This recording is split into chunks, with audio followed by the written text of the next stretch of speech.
bienvenue à notre programme ONUMAG. Nous aurons comme d'habitude les infos, un extrait de la conférence de presse, la réponse à votre question et 2 portraits.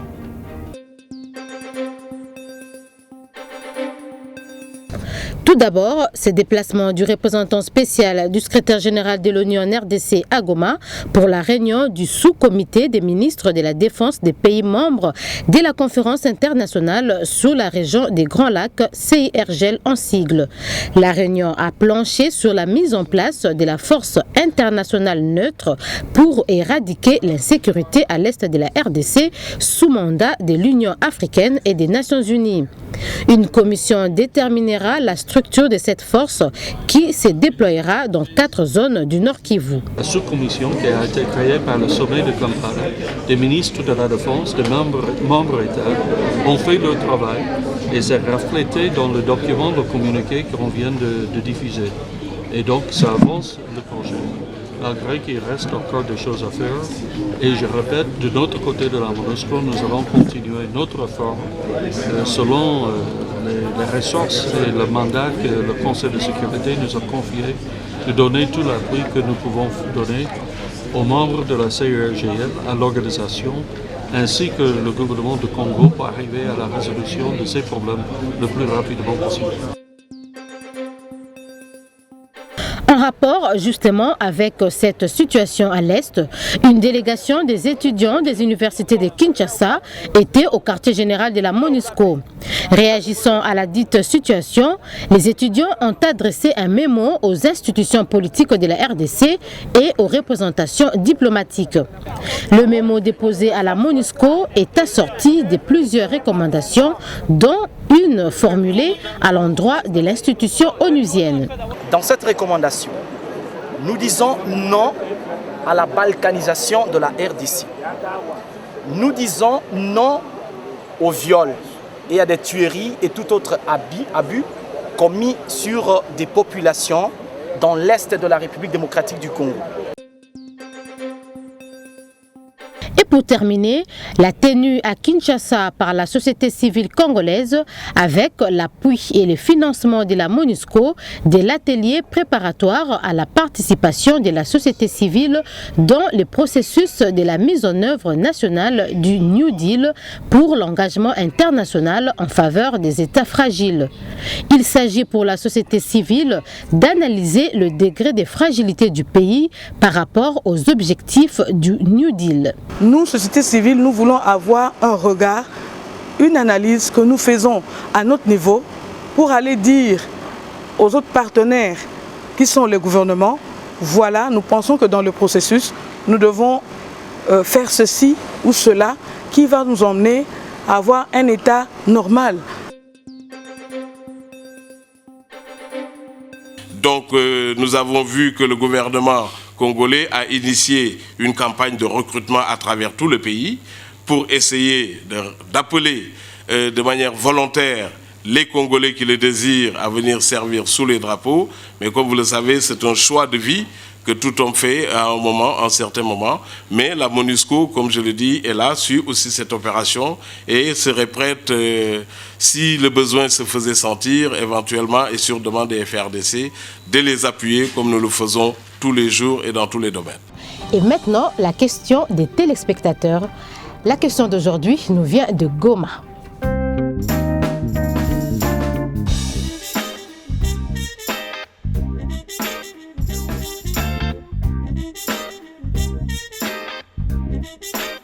Bon, moi je vais leur demander quel est le budget des Nations Unies, et quelle est la contribution de la RDC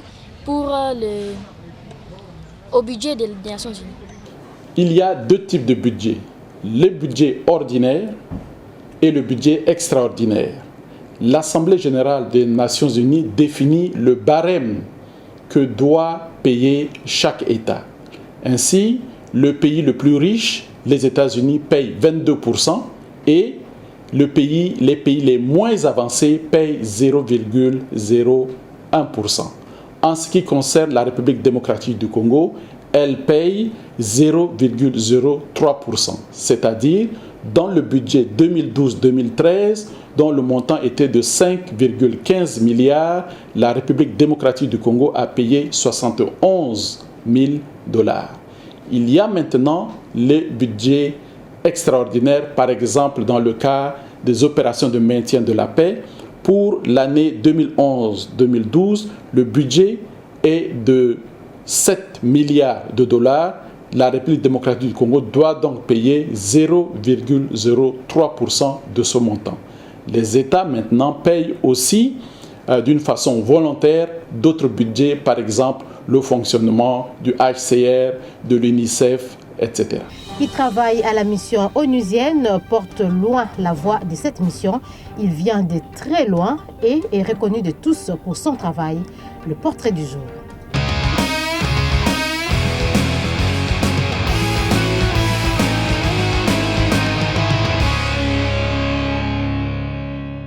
Hello, my name is Armindo de Jesus. I'm coming from Mon nom est Armindo de Jésus. Je viens du Timor oriental. Je travaille comme webmaster à la MONUSCO. Hola, dia kalai. Hamai hosi Timor-Leste. Mai hosi Ilha Bonita ida. Obrigado. Hanya hola bahutu. I was saying, Comme je le disais dans ma langue, je viens du Timor oriental, une petite île magnifique. J'ai dit bonjour à tous. Je maintiens le site web de la MONUSCO et je mets à jour les informations via ce site web. Dès que j'arrive au bureau, je vérifie s'il y a des informations à publier sur le site web et je confirme avec les gens qui les ont envoyées. Je coordonne avec les correspondants dans les secteurs qui envoient des nouvelles sur les activités de la MONUSCO. Notre cible est constituée principalement des personnes externes à la MONUSCO, car nous voulons que l'extérieur soit informé des activités de la mission.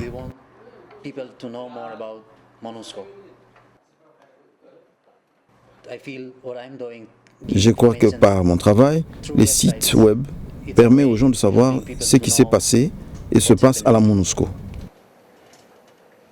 Je viens d'un pays post-conflit comme la RDC, Timor-Leste. Je me sens comme chez moi ici au Congo. Je me sens déconnecté de ma famille, car j'en suis très éloigné. Je ne peux pas la voir tous les jours, je ne peux pas être avec elle tous les jours. Je vais en famille 2 fois par an, je deviens étranger en face de mes amis et de ma famille. Je peux rester avec eux un mois, 3 ou 4 semaines, et je reviens au Congo. Finalement, je me sens de plus en plus congolais. Des voix s'élèvent pour dénoncer les violences de toutes sortes que vivent les Congolais. D'autres réclament l'unité nationale de tous leurs vœux. Avant de vous quitter, le Congolais de la semaine.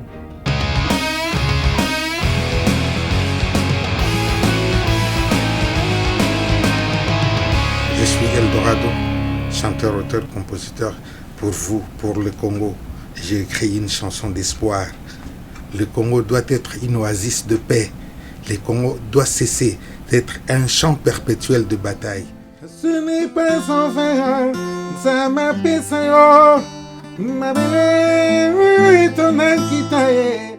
Le message, ce n'est pas la division, parce que ça nous affaiblit. L'unité, l'union, ça nous renforce. Ça fait de nous une nation forte, une nation digne, parce que nous ne faisons que perdre notre dignité. Je veux redorer, je veux faire revivre le Congo que nos ancêtres nous ont laissé. Congo,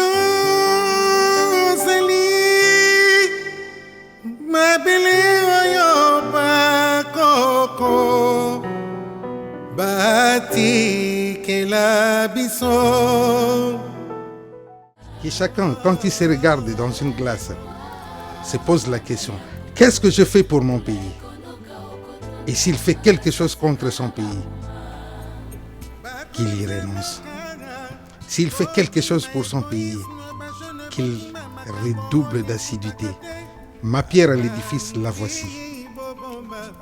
Et j'attends qu'à cette pierre s'ajoutent toutes les pierres de tous les fils de ce pays. Usanze tamanga ungisa makasane langa